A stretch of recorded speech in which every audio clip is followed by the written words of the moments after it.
Somalian authorities have launched a fundraising campaign to support victims of the country's long-standing drought.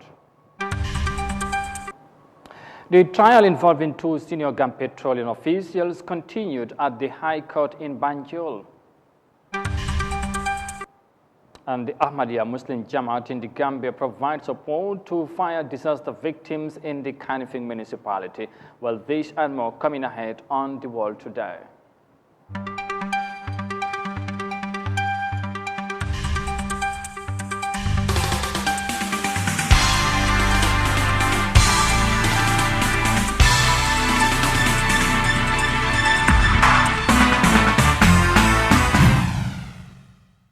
Hello, this is Eyeafrica TV and you are watching the World Today News Bulletin from our studios in Banjul. Many thanks for joining us. I am Amadou Kante and now the news in detail. Now, the Somalian government has launched a fundraising drive meant to seek financial assistance to support the millions of Somalis affected by the drought in the country. Now, according to the United Nations, more than 7 million people, including women and children, could be severely affected by the drought if mitigating measures are not put in place. While authorities are initiating response plans, some remnants have already started losing their lives. Here's more details of that in this report. Thousands of Somalis have been displaced by the driest condition witnessed in the past 4 decades. Farming activities have been disrupted, livestock have perished, and experts have warned of severe malnutrition due to lack of sufficient food. UN officials say people in the Horn of African nations need urgent assistance. 7.1 million people are going to be affected by this drought situation before the end of this year. And unless we scale up and step up our response, unfortunately, many people, including at least 330,000 children, will perish. The new Somali government has stepped up its local campaign to help the affected people. Authorities have launched a nationwide fundraising drive through the National Drought Response Committee. We want the public figures and social media influencers, including politicians, musicians, sports legends, prominent religious figures, and journalists to play their part in these fundraising drives. We will share the bank account details through the media for the citizens to contribute their donations that are to be managed by the National Drought Response Committee. And from the report there in Somalia, coming back home, in the 8th account, of course, economic crime charges involving the former general manager Yahya Jammeh and former operational manager Lamin Gassama, defense lawyer Christopher Emmanuel Mene has begun a no-case submission. Now, the duo has since denied any wrongdoing. The prosecution has called 12 witnesses and tendered several documents in their attempt to prove their case. Afuji Sise has the details in this report. In beginning his no-case submission, lawyer Christopher Emmanuel Menen informed the court that prosecution witness 4 was Usman M. Jallo, through whom Exhibit P36 to P46 were tendered. Prosecution witness 5 was Abdullah Tambidu, board chairman of Gambia Petroleum, through which Exhibit P47 to P64 were tendered through, as well as D2 to D17. Continuing his submission, the defendant counsel Menen told the crowded court that it was on the basis of the witness testimony and exhibit tendered that the prosecution closed its case. He said it must be noted for the record that all these witnesses' exemption were vigorously cross-examined, and the benefit of the evidence solicited from these witnesses on the cross-examinations of the accused persons, it enables the court to assess the reliability of the evidence in chief of these witnesses. Menen pointed out that having assessed the evidence, it is his submission, without any fear of contradiction, that the prosecution has woefully failed to establish a prima facie case against the accused persons to warrant calling upon them to defend themselves in the case. He went on saying that it is his submission that the word or phrase prima facie is not a magic word. Prima facie evidence is synonymous with sufficient evidence. He said this evidence, face off, it is sufficient to sustain the charge preferred against the accused persons. Menon stressed that it is evidence that which, in the judgment of the attentive law, it is sufficient to establish the guilt of the offense they are charged with. Menon noted that it is tried principle of law that if there is no sufficient evidence linking the accused persons to with the statutory elements and ingredients of the offense they are charged, the court of trial must, as a matter of law, discharge them, and the court has no business searching and scouting for evidence that is nowhere and therefore cannot be found. He said to be searching for evidence that is nowhere and therefore cannot be found is not consistent with adversary system of justice that the country have. He said that will be an inquisitorial system of justice administration. He referred the court to the case of Onogurowa versus the state 1993 Nigerian law report. The situation we have to sustain the offense is the situation we have here today on all offense without exemption, Menon told the court. He pointed out that having reviewed the entire lead by the prosecution and the evidence elicited on the cross-examination, he cannot be subjected that the entire case made out by the prosecution can be best described by borrowing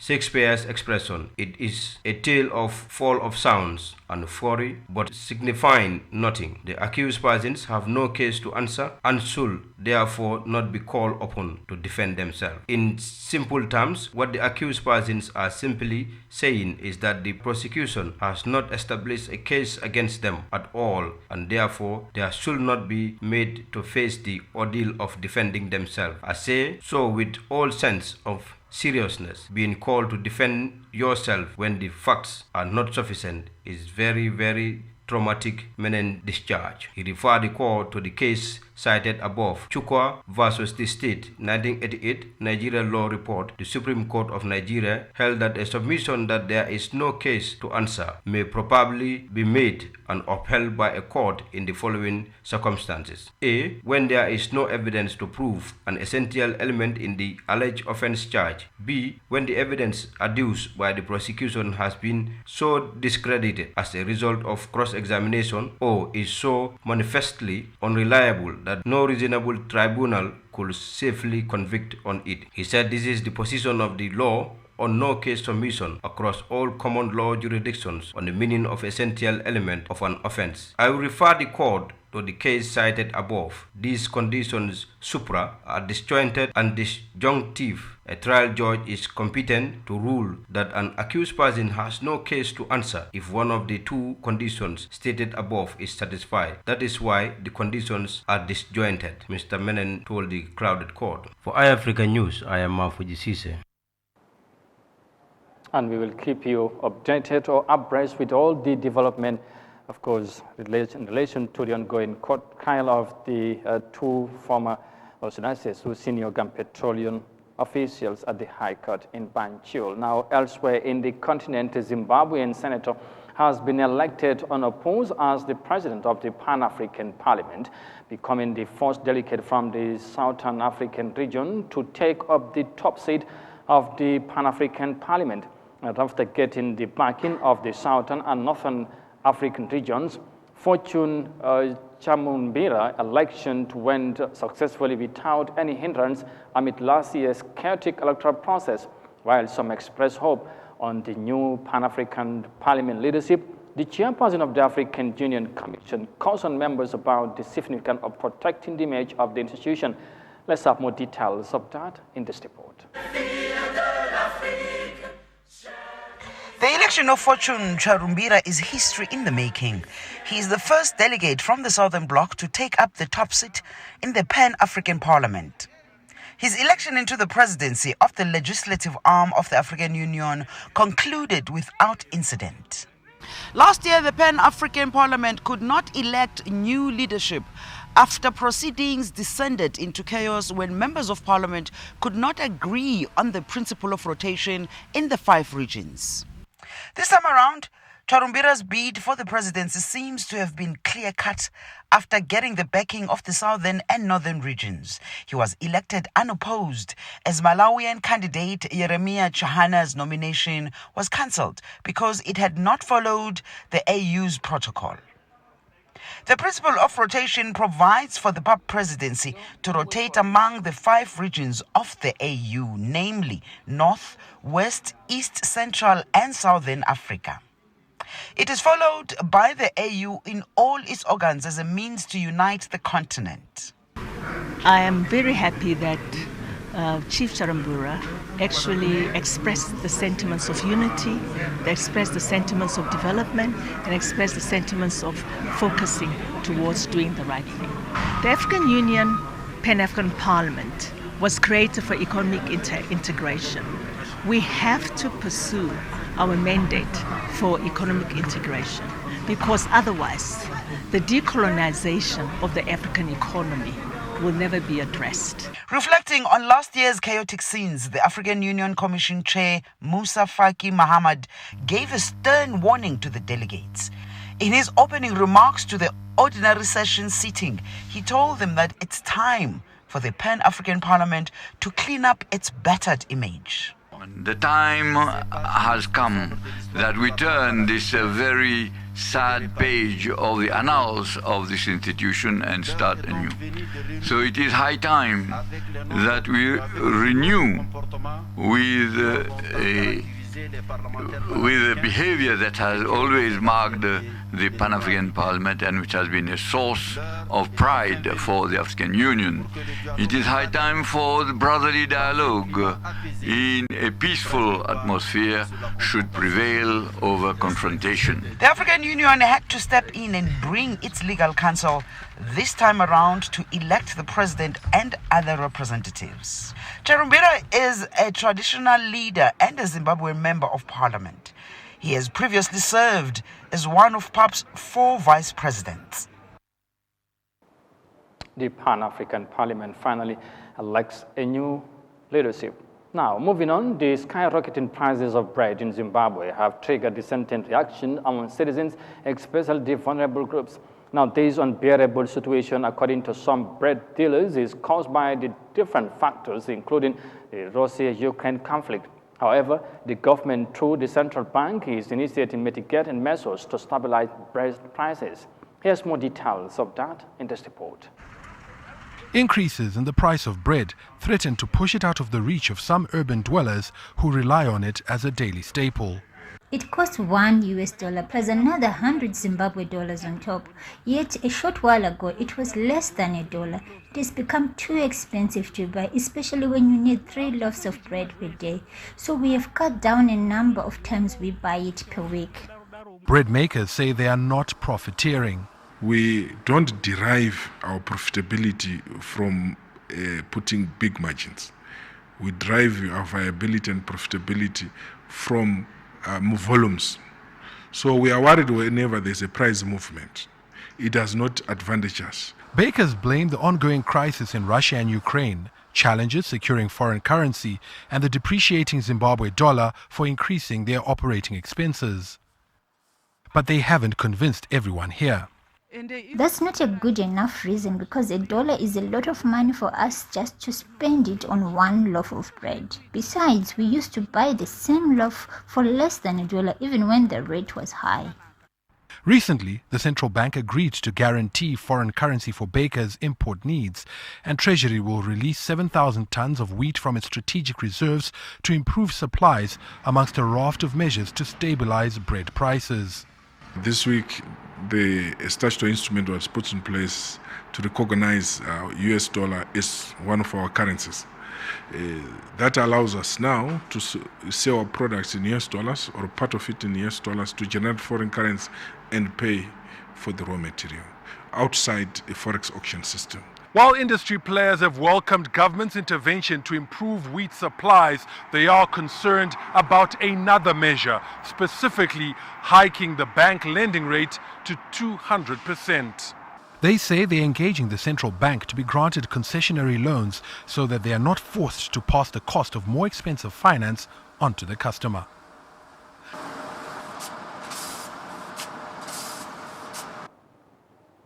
You're watching the World Today News bulletin on Eyeafrica TV, and we are coming to you live from our studios in Banjul. And from the report there in Harare, Zimbabwe, we now take a break and come back shortly. Stay with us, we'll be right back.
Welcome back. This is Eyeafrica TV and you are watching the World Today News Bulletin live from our studios in Banjul, and let's now look at the rest of the story. Now, the Ahmadiyya Muslim Jamaat in the Gambia Friday extended support in the form of food items and cloth to fire disaster victims in the Kanifing municipality. Now, the assistance is provided to alleviate the huge loss of property that the victims incur in the disaster. The presentation was held at the municipality's headquarters. Here's the details with Moses Emende. The Ahmadiyya Muslim Jamaat extended humanitarian gesture of support to 45 fire disaster victims in the Kanifing municipality to alleviate losses suffered in the disaster. Each of the 45 victims who showed up received a bag of rice, cooking oil, half sack of onion, sugar, clothing, and a cash amount of 500 Gambian dollars. Baba F. Trawali, Amir of the Ahmadiyya Muslim Jamaat of the Gambia, is saddened by the disasters and sends a consolatory message to the victims. He stated that peace cannot prolong in a society where the needy are not assisted, and continued that the Ahmadiyya Muslim Jamaat is in solidarity with the victims. Gambians are known for assisting and tolerance, he added. Gambia, this is what we are known for, assisting each other, to be tolerant and understanding as far as Islam is concerned. Islam has covered all aspects of our life, including today's event.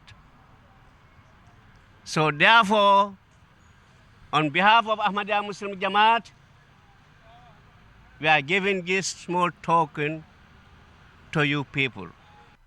Mr. Trawali said the Ahmadiyya Muslim Jamaat always opens its doors to offer assistance and care across the country when called upon, irrespective of the background and faith of who is knocking. Alhaji Musa Mendy, a staff member of the KMC Disaster Management Committee, speaking on behalf of the council, explained that the Ahmadiyya Muslim Jamaat has a long history of providing support for the needy and that the gesture is timely considering the imminence of the Tobaski feast. For us, it is not new to us. The Ahmadiyya Muslim Jamaat has been serving the needy since the establishment of the Disaster Management Committee of KMC. The Ahmadiyya were the very organization that have always been very supportive whenever the need arises. We are very much pleased to receive them again when the need is here. Tobaski is just at the corner. So meaning that their gesture, in fact, is very timely. Within a week or so, Muslims will be celebrating Eid al-Fitr. And the Ahmadiyya Muslim Jamaat are here to give their gesture to these needy people who lost almost everything. Mam Jarafati, a victim, said she is thankful but is still reeling from the loss of all her properties to the blaze. We have been distressed since the fire outbreak. All our belongings were scorched. Not a single one was spared, except the clothes we wear at the time of the blaze. But I thank God because it is Him who wills it, but it has been distress for us.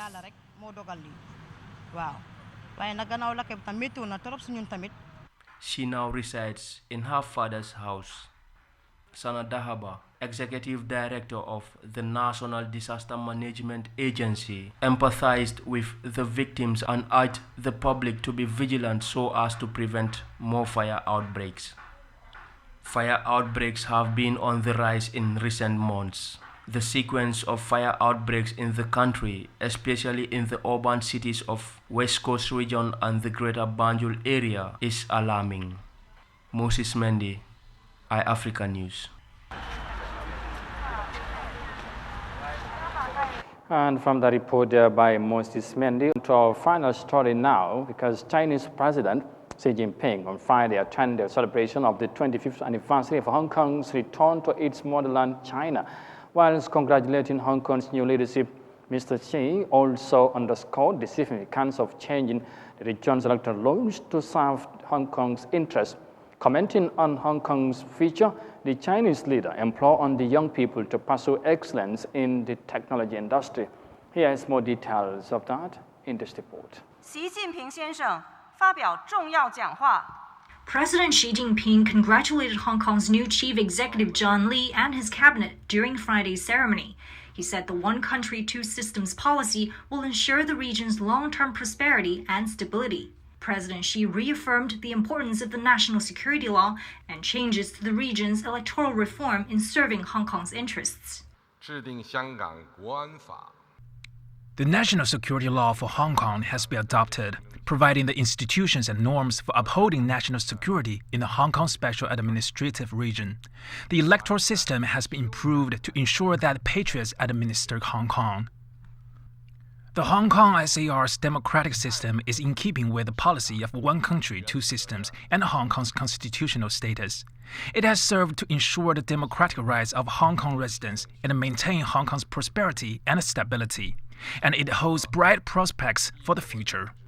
President Xi also highlighted Hong Kong's future as an international innovation and technology hub. At the Hong Kong Science Park a day earlier, President Xi learned about the history's progress in cutting-edge research and encouraged young people to strive for excellence. The next 5 years will be crucial for Hong Kong to break new ground and launch a new takeoff. Hong Kong faces opportunities and challenges, and there are more opportunities than challenges. The central government and people across all sectors in Hong Kong have high hopes for the new government of the Special Administrative Region. People of all ethnic groups in China wish the best for the region. President Xi's speech also addressed key points that Chief Executive John Lee has outlined for his administration. The government of the Hong Kong Special Administrative Region will enhance Hong Kong's competitiveness and develop the economy. Apart from strengthening our established sectors and reinforcing Hong Kong's status as an international, financial, transportation and trading center, we will strive to fully develop a range of emerging industries.